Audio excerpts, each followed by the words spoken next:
I actually don't know if I'm smart or not. I tend to avoid designating my own intelligence level. I have always done very well on intelligence tests, like very well, top 1 to 2%. Well, the system has tended to isolate me, but it's a definitional problem ultimately, and I'd argue that it doesn't really matter. What I think is more relevant is that I'm interesting.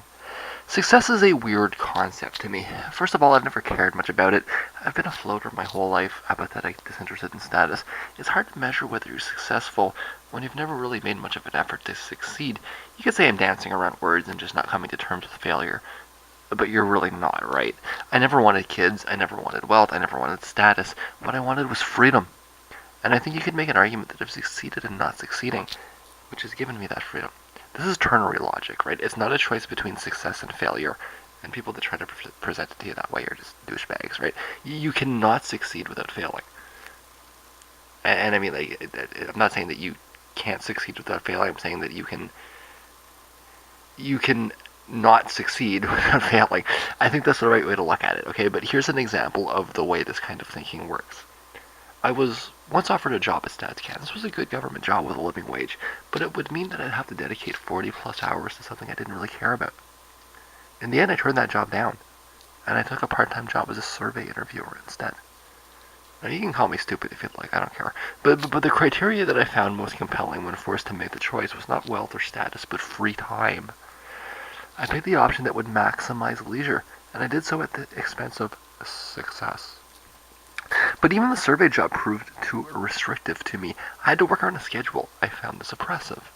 So I took out a large loan and went back to school. I provided other reasons to family members, but the real reason for this was so that I could avoid having to exist within the confines of a schedule.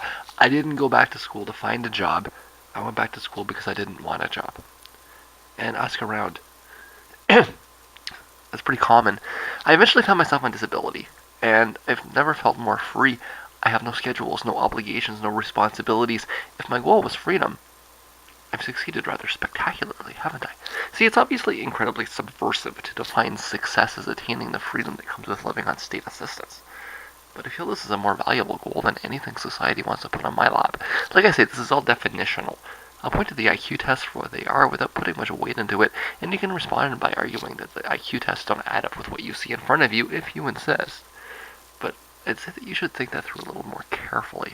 In the end, maybe intelligence is defined less by a tendency to work hard and get ahead, and more by the realization that this is a waste of time, and that the true happiness is found in an escape from earthly pursuits. But again, the important qualification here isn't whether I'm saying something intelligent.